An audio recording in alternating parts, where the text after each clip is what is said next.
What is up, guys? Good to be on here. And Jay Rosehill, I see you. Yeah, I What's was going on? my first year in the AHL. You were part of probably the scariest team I ever played against in Norfolk. When I went in there with Worcester, and I'll never forget getting my ass kicked by Steve Downey. So, Oh, there is some mutants on that team, hey? oh, you guys, it was the scariest goddamn team ever. And like, you guys were actually good too, because you still played hockey. It wasn't like you guys didn't, but if there's any, it was crazy. It was like 3 lines. So anyway, I just wanted to say that. Yeah, Big what's fan of up, you man? guys, and it's good to see you. I love what you guys are doing here. So good to be here.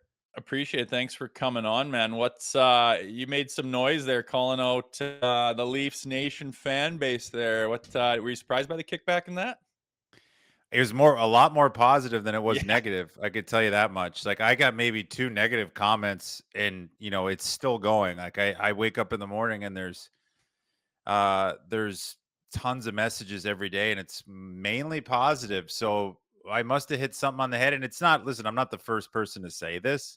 I was just more echoing statements, and I think I said the quiet part out loud of what Austin was alluding to, and something that's kind of been, I don't want to say growing, but it has, with just and this may be more of an economic thing than anything. And I don't want to get too political, but it's corporate, and it is what it is. And it's tough because you expect to like get some juice from your building, and this team has been good. They haven't, like I said, I prefaced it by saying, okay, they haven't performed in the playoffs, and everybody right now is like, well, let's just get to the playoffs. This team will make the playoffs, but it's like, can they get over the hump? And maybe that's why they're just not excited for the regular season as much as other teams are. But I've been in some buildings with good teams, bad teams, and when the fans are rocking, it's a different scene. So I just think, bring some of the rabid fans from up top, put a student section at the rink in Toronto, and let's see how it goes, because you look at,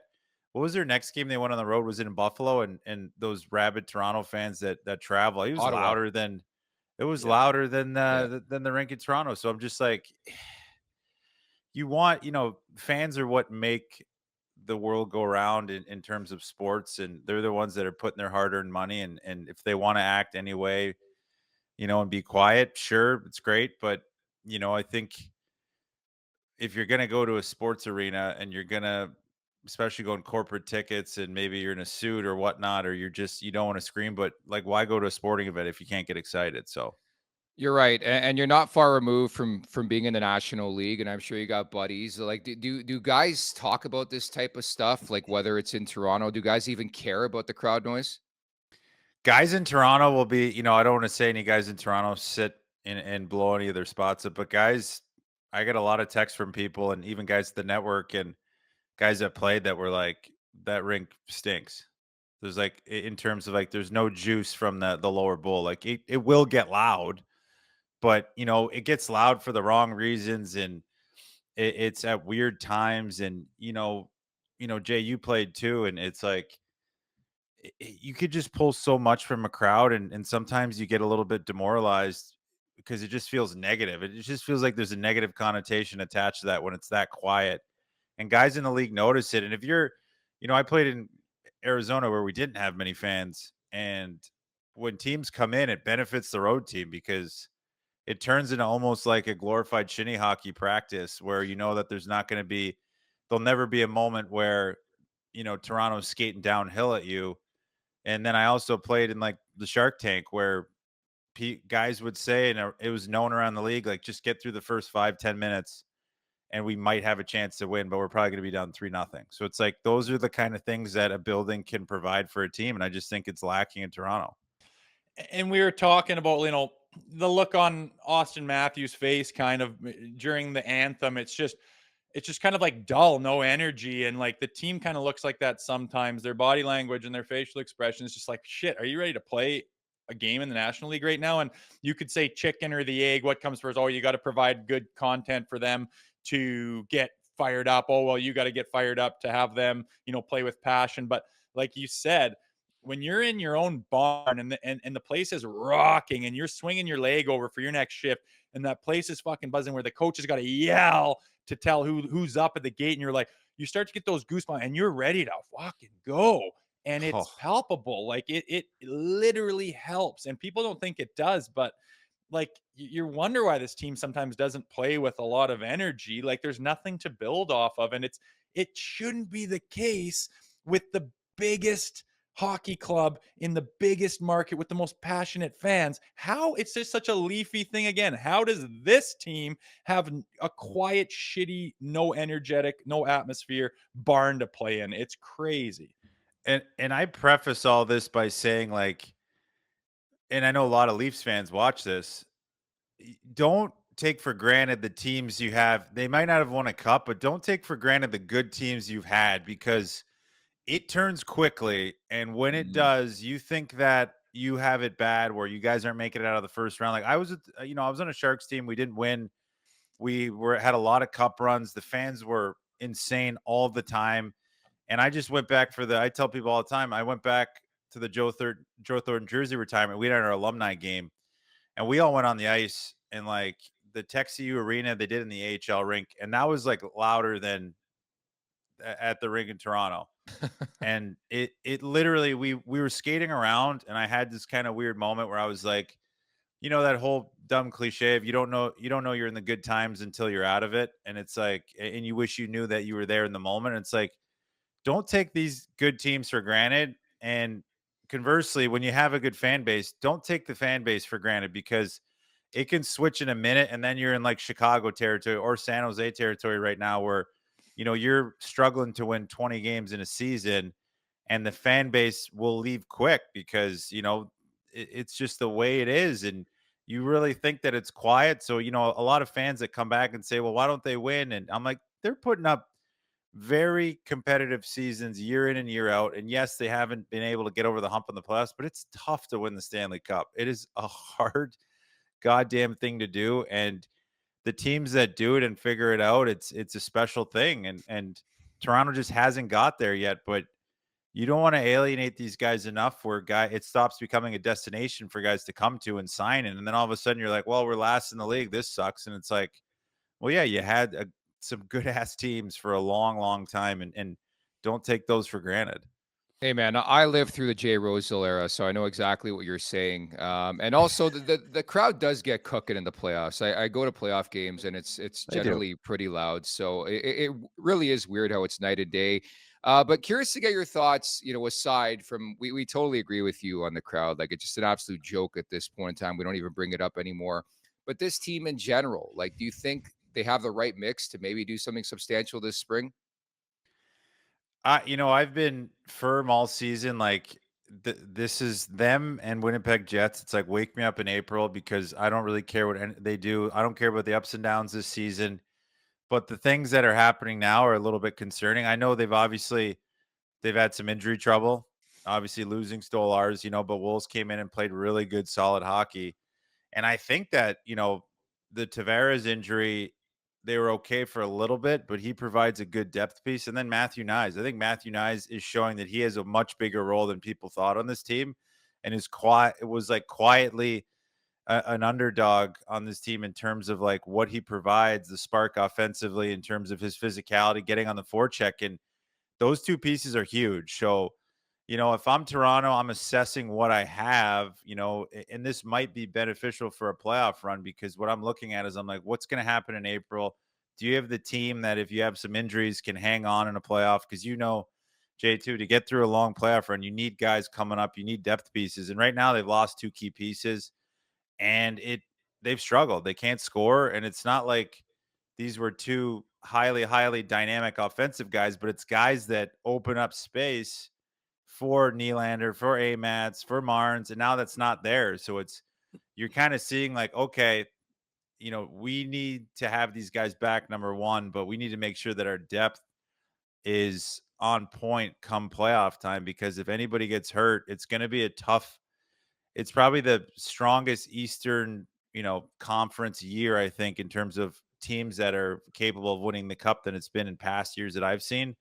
So they're going to have to get through some very, very good hockey teams and that play a tough brand of hockey. So it's a little concerning to me seeing this, but also, I would take this if if I'm the brain trust there, I'm like, okay, this is what we need. We know now that like these are the pieces that we need to get over the hump, and it's not going to cut it if we don't have it. We might need to add some depth, like a Brandon Saad, somebody veteran like, and keep adding those pieces so that if we do lose some guys, we have some people that can come up, because that's the biggest issue for me with Toronto is like when those top guys stop scoring, what do you got? She dries up in a hurry. I don't know if you were in the waiting room when we were talking about Morgan Rielly, but his struggles are now starting to come to the surface with the latest buzz around the media. As a defenseman in that league, what are you seeing lately from Morgan Rielly?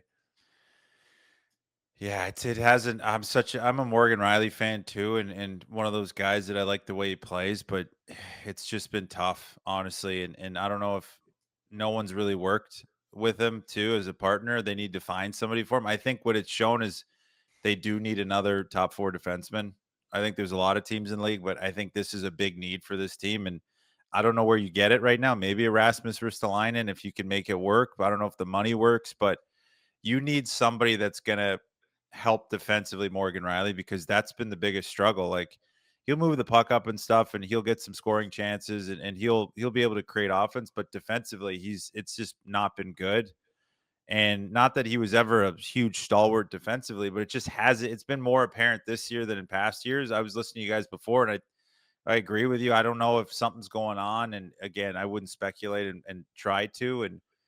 But yeah, it's just he needs help defensively. It's just nothing's working. He doesn't have the right partner. I don't know if Jake McCabe is the guy to go with him playing on his right side. I'd much rather Jay in that 5-6 role and playing physical and kind of being a good complement to a young guy that they might have to come up, like a Myers or a Timmins when he's back. But Like every yeah, time we're talking about Morgan Rielly, it's always like they haven't found the right guy to play with them and they Yeah. need someone. yeah, Isn't he supposed to be the stud? Isn't 100%. he supposed to make his partner better? Like this is getting embarrassing. Like you're supposed to be the stud.